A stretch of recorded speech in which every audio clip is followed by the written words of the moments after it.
Nous allons maintenant parler métropole et ville moyenne, des intérêts convergents, et on va faire cet exercice avec Jean-Luc Moudenc, maire de Toulouse et président de France Urbaine, et Lauriane Degnaud, qui est maire adjointe de Saint-Nazaire.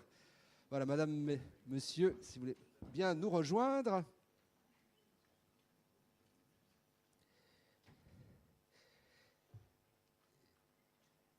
Et dans son rapport qu'il présentera cet après-midi, qu'il évoquera cet après-midi, André Marcon évoque justement cette responsabilité des métropoles par rapport aux villes moyennes. Tout à l'heure, en ouvrant nos débats, Caroline Cayeux parlait de la nécessité d'irriguer. Et justement, dans l'estuaire de la Loire, il y a une vieille tradition déjà de coopération entre Nantes et Saint-Nazaire, avec des outils qu'avaient souhaité vos prédécesseurs, Joël Batteux, Jean-Marc Ayrault, et puis des centralités qui restent quand même très très différentes entre la ville de Nantes dans l'estuaire et puis Saint-Nazaire qui est plus près du littoral. Bonjour à toutes et à tous. Merci d'abord pour cette invitation et puis cette opportunité de venir échanger dans le cadre de cette table ronde. Avant de répondre directement à votre question, je voudrais prendre quelques rapides instants pour vous présenter notre territoire, pour être vraiment dans un échange ancré sur le territoire. Alors Saint-Nazaire, c'est une ville marquée par l'eau, entre la Brière, l'estuaire et l'océan. Et puis c'est aussi une ville qui est fortement marquée par la main de l'homme, puisque c'est une ville qui est structurée autour de son port. Ces infrastructures qui ont permis le débarquement des Américains lors de la Première Guerre mondiale, mais qui a aussi fait de Saint-Nazaire une de ces villes martyrs, détruite à 90%, avec un centre-ville fortement marqué par ces bombardements. Et aujourd'hui, un site industriel en plein boom. Et aujourd'hui, un site industriel en plein boom, effectivement, avec des infrastructures XXL, un paysage naturel à conserver, un patrimoine également de la reconstruction, comme le collègue qui s'exprimait tout à l'heure a valorisé, pour rendre fiers les Nazériens de leur histoire. Et puis aussi, je crois, un certain caractère lié à la construction, à la reconstruction, aux défis qui ont marqué notre époque, et puis aussi lié à la question de l'innovation sociale, environnementale, et au boom effectivement économique. Alors vous l'avez dit, nos prédécesseurs, Jean-Marc Ayrault et Joël Batteux, ont eu à cœur de faire de l'histoire de Nantes et de Saint-Nazaire une destination commune, finalement, avec un territoire qui est le bien commun de l'ensemble des habitants du pôle métropolitain, un pôle métropolitain qui est marqué par deux centralités, un pôle métropolitain qui est effectivement bicéphale, avec des liaisons qui ont été travaillées depuis plus de 20 ans, des liaisons d'abord urbaines, d'infrastructures, ferroviaires, voilà, les de dessertes. points d'appui, donc un pôle métropolitain, et puis aussi un SCOT commun. Un SCOT commun qui est un des plus grands SCOT du pays, avec effectivement des liaisons infrastructures, des liaisons administratives, le pôle métropolitain, le SCOT, et puis aussi des liaisons qui sont peut-être moins visibles, moins palpables, mais qui sont tout aussi importantes. Ce sont ces liaisons culturelles qui sont au cœur finalement de l'identité de notre territoire, avec visible, un parcours justement, sur l'estuaire dont Jean Blaise est effectivement le créateur.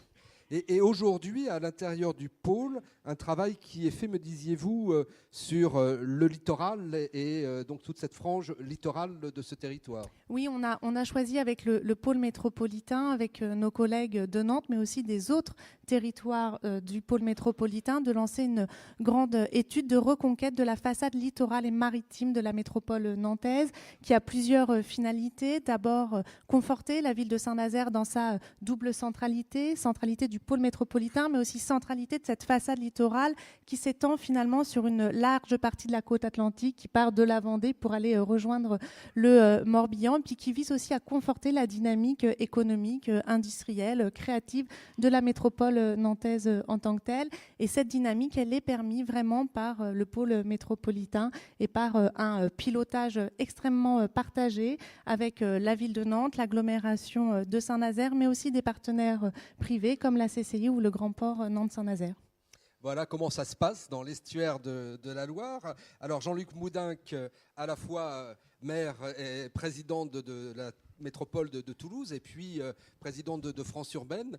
Et vous insistez souvent sur cette alliance des territoires. Et quand on parle aujourd'hui d'intérêts convergents, comment les organiser, comment les structurer, ces intérêts convergents entre métropole et villes d'équilibre, peut-être, Caroline Cayeux, comme autre appellation pour les villes dites moyennes? Alors, on part d'un constat, c'est que le territoire français donne des résultats contrastés, c'est-à-dire qu'il y a de grands ensembles urbains, des métropoles, et autour d'elles, il y a une diffusion, il y a une vie qui se passe plutôt bien dans les villes moyennes ou les petites villes. Il y a d'autres endroits où, malheureusement, ça ne se passe pas.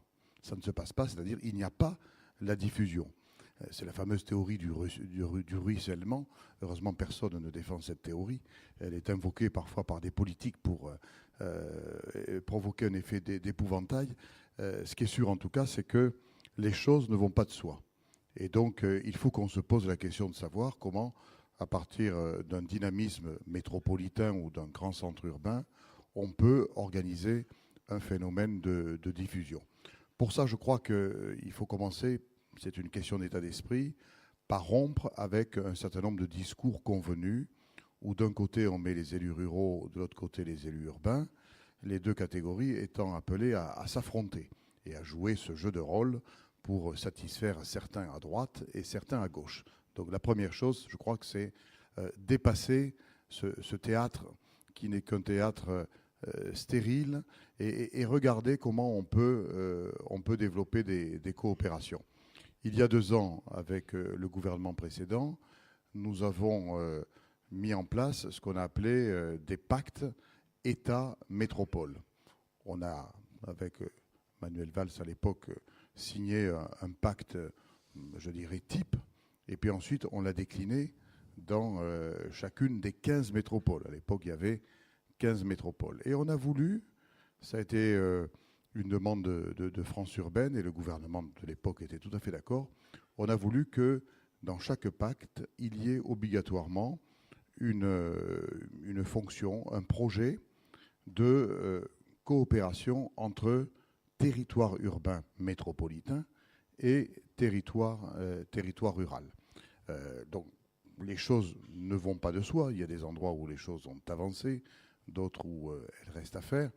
Pour ce qui me concerne à Toulouse, on a passé un accord avec un PETR, Pays de Gascogne, Porte de Gascogne, donc dans le département voisin du Gers, et on a déterminé avec les élus ruraux gersois quels étaient 5, 6, pas plus, parce que sinon on se fixe des objectifs, on fait de la communication, il n'y a pas de suite, quels étaient les 5, 6 objectifs les plus importants où on pourrait développer des coopérations concrètes.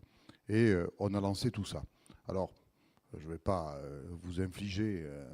Mais ça, c'est avec un pays, avec un territoire rural, dites-vous. Oui. Alors après, il y a le maillage avec les villes moyennes, les villes aussi où Airbus ou des filiales ou des sous-traitants sont implantés, qui créent la même richesse, le même projet qui est celui de la métropole de Toulouse. Alors, les villes moyennes, on a un autre dispositif qui est plus ancien et qui, lui, n'a pas été impulsé par l'État. C'est ce qu'on a appelé le dialogue métropolitain, qui réunit la métropole de Toulouse avec 11 autres intercommunalités à caractère urbain de l'ancienne région Midi-Pyrénées et même l'une d'elles qui est de l'ancienne région Languedoc-Roussillon. Alors, on a déterminé là aussi des thèmes de coopération qui ont été choisis collectivement. D'abord sur l'université, parce que l'université, forcément, il y a une place forte qui est Toulouse, mais il y a aussi des réalités universitaires qui peu à peu se sont développées dans un certain nombre de villes moyennes. Et les maires et présidents d'intercommunalités concernées y sont extrêmement attachés parce que ça fixe la jeunesse et ça permet d'avoir du renouvellement et d'avoir un dynamisme économique. Donc nous avons développé une coopération là-dessus avec l'idée que Toulouse n'avait pas vocation à absorber la totalité du bassin étudiant de la région. On a également lancé quelque chose, ça fera plaisir à Yves Dauge. On a créé une biennale du patrimoine parce que il ne nous est pas échappé que le patrimoine était un élément à la fois identitaire des différents territoires et qui était susceptible de nous relier. Et qu'il y avait, au fond, une certaine méconnaissance d'un territoire à l'autre, de la richesse patrimoniale de telle ou telle commune de plus petite taille. Et donc on a fait cette biennale. Donc des parcours à organiser. On a fédéré. Tout le monde n'y est pas allé lors de la première édition. La deuxième édition se déroule dans quelques mois. Il y aura 2 fois plus de participants. Et là aussi, ça permet de faire bouger les gens au lieu toujours de les concentrer sur la ville capitale régionale. Alors là, justement, la culture comme trait d'union, ça a été le choix qui a été fait entre Nantes et Saint-Nazaire et qui se voit sur ce territoire aujourd'hui. Hein.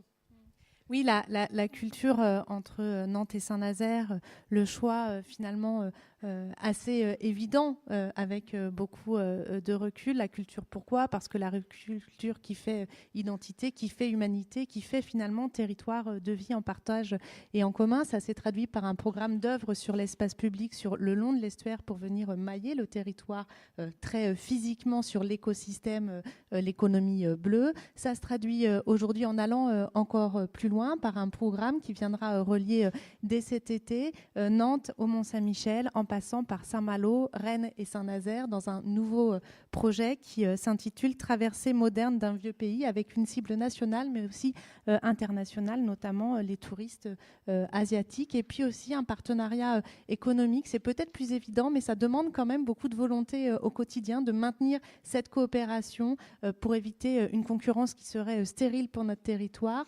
Ce partenariat économique, il est maillé bien évidemment par nos infrastructures, le grand port, mais aussi par le développement de l'activité numérique et puis aussi par le développement dans le cadre de la façade littorale de ce qu'on appelle chez nous des rêves urbains. Alors un des rêves urbains que fait le pôle métropolitain et puis l'agglomération nazérienne, c'est de pouvoir construire demain sur notre territoire un nouveau quai d'accostage pour les paquebots, pour faire en sorte que les paquebots qui soient construits chez nous à Saint-Nazaire aient la possibilité de revenir en escale, irriguer le grand territoire du pôle métropolitain, des châteaux de la Loire, en passant par les dégustations de muscadet dans le vignoble nantais, sans oublier bien évidemment les marais salants de Guérande, mais encore le centre-ville de Saint-Nazaire. Voilà. Une activité économique qui est le tourisme qui ne demande qu'à se développer.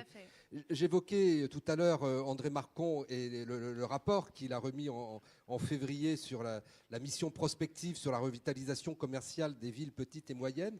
Et dans ses préconisations, il plaidait pour un mentoring métropolitain. Et on a évoqué déjà en début de matinée la nécessité d'ingénierie. Alors, est-ce qu'il peut y avoir aussi de l'ingénierie partagée à partir aussi des fonctions métropolitaines que vous avez et qui peuvent irriguer, qui peuvent être également à la disposition de ce maillage de villes qui irrigue notre territoire?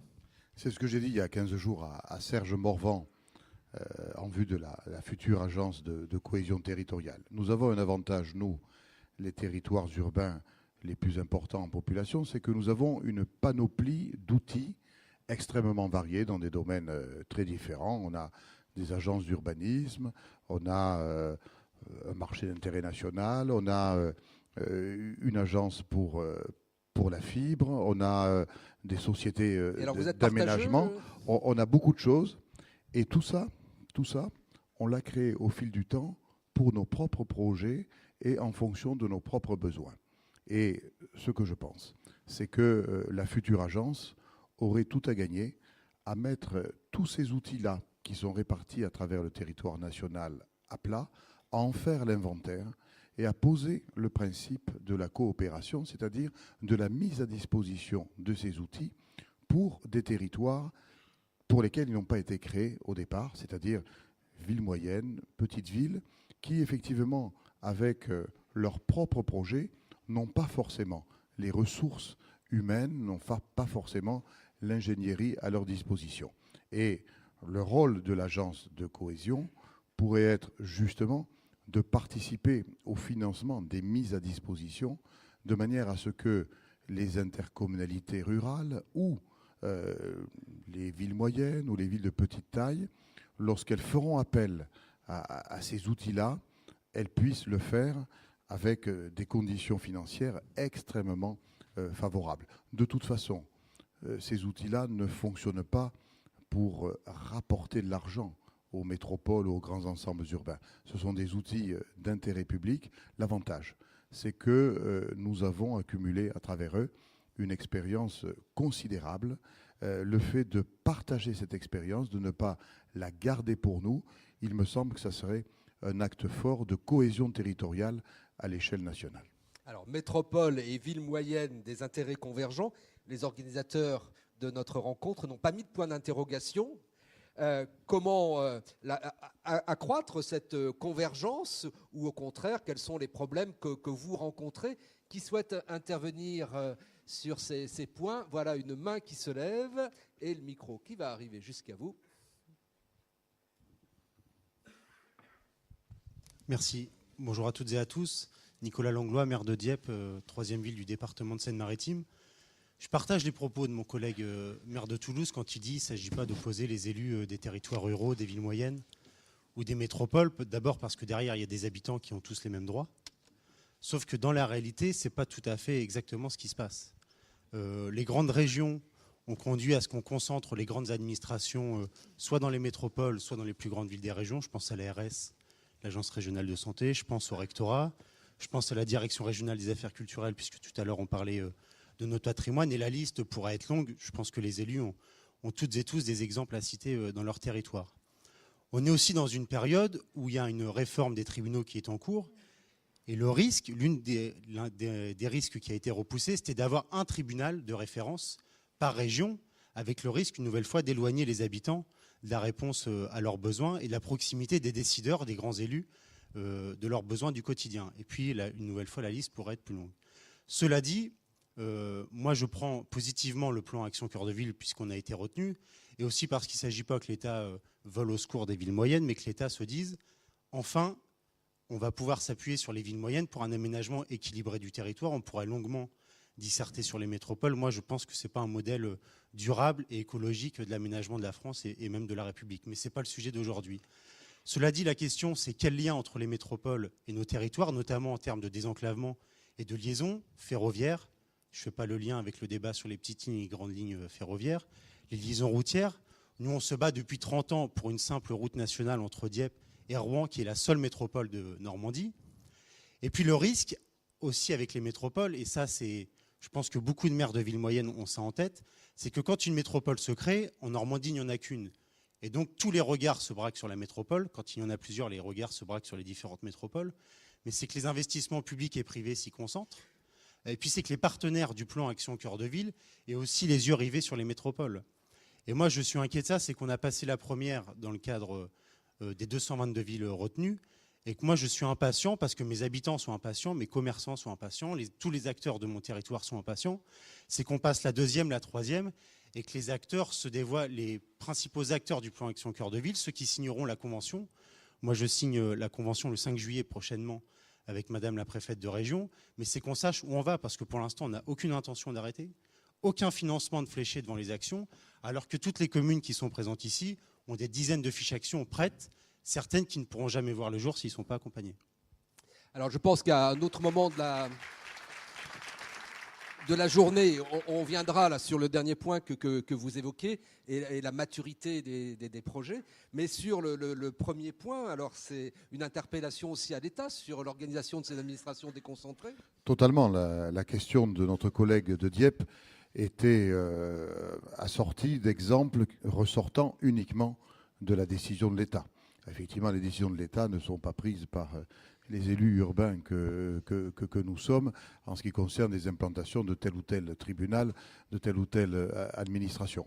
Ce dont je parlais, c'est la mise à disposition de nos outils, qui ne sont pas des outils de l'État, qui sont des outils que nous avons créés au fil du temps pour nos besoins, mise à disposition des autres élus et des autres intercommunalités que les grandes intercommunalités urbaines.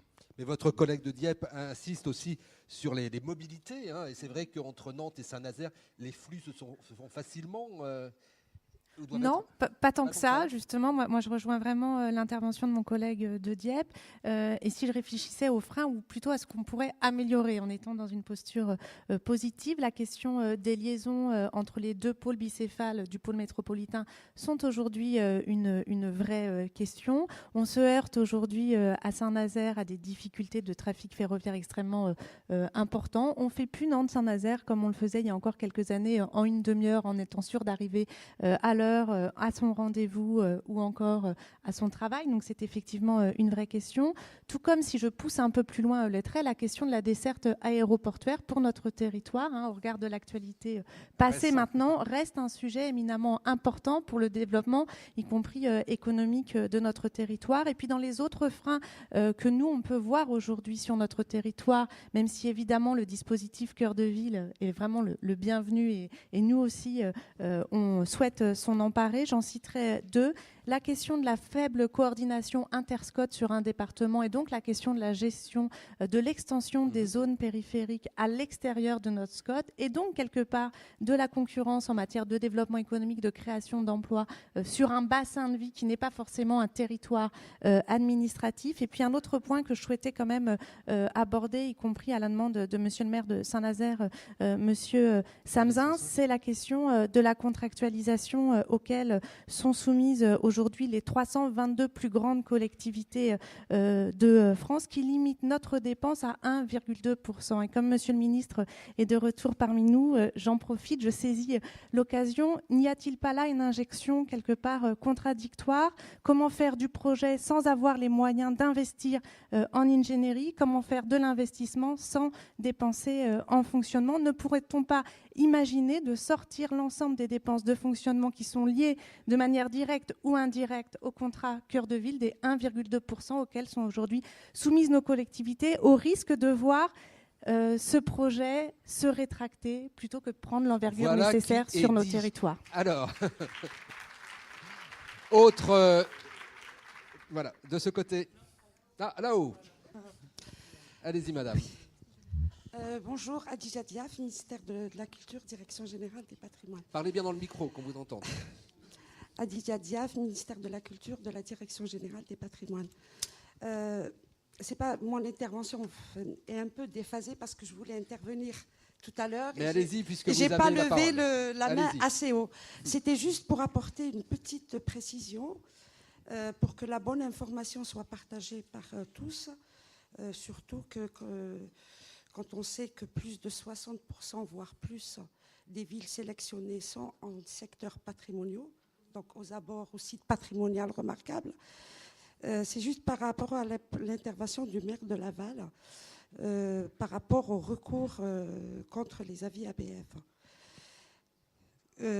Dans tous les avis qui sont délivrés par les ABF, les voies de recours sont indiquées. Donc, il y a possibilité de faire recours contre l'avis des ABF. Voilà. Sachant qu'il y a un projet de loi Élan en ce moment, peut-être que... Une autre demande d'intervention et le micro va aller de ce côté, si vous voulez bien. Voilà, il arrive jusqu'à vous. Et puis après, on prendra une dernière intervention sur ce point, donc métropole et ville moyenne, intérêt convergent. Étienne Thibault, maire de Revel.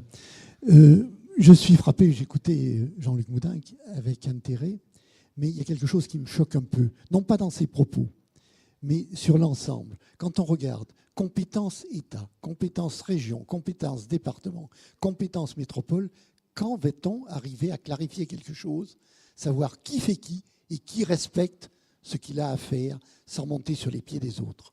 Et ça me paraît extrêmement important. On le voit dans le programme Cœur de Ville, où si vous êtes bourg-centre et Cœur de Ville, vous allez avoir 2 comités de pilotage. Est-ce vraiment nécessaire d'avoir 2 comités de pilotage et pas un seul? Merci. Merci. Une dernière intervention.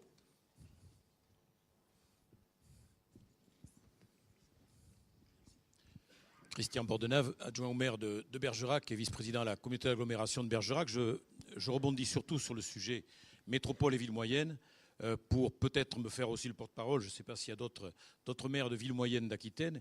Effectivement, la question qui se pose et qui est centrale, c'est que va faire Bordeaux Métropole par rapport à notre réseau de villes moyennes. Il y a une certaine catégorie de villes moyennes, Marmande, je ne vais pas le citer toutes, Périgueux, Agen, Libourne.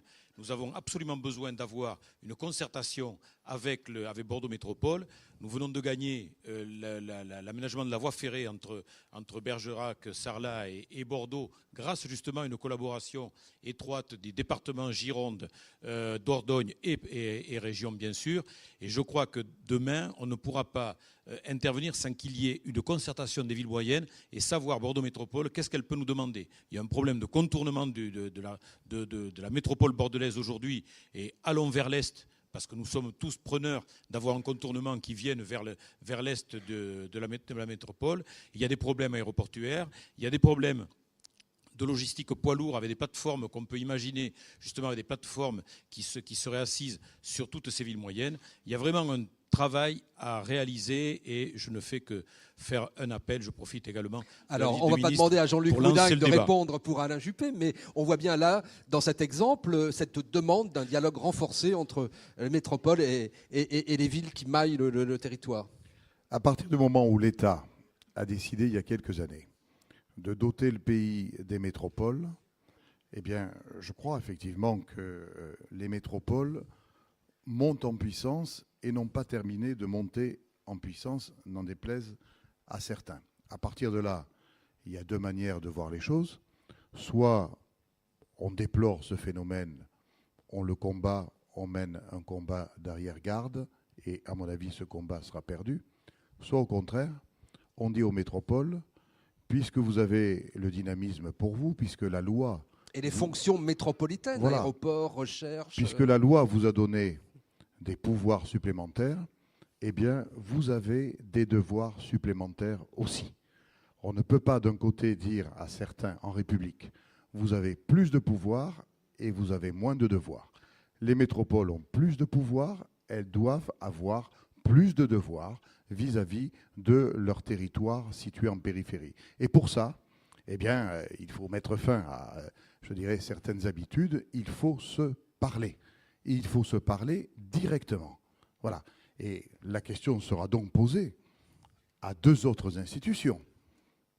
Vous imaginez bien, la région et le département, est-ce que la région acceptera que métropole et ville moyenne ou ville chef-lieu de département se parlent directement, mettent en place des coopérations renforcées, dans l'esprit que la collègue de Saint-Nazaire décrivait fort bien tout à l'heure?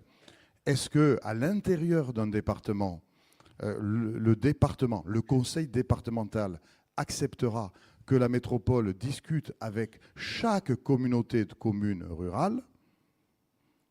Je ne vous dirai pas ce qui se passe à Haute-Garonne. Je peux vous dire simplement que la question est posée. Alors cela s'appelle les enjeux de la cohésion des territoires. Merci madame, merci monsieur.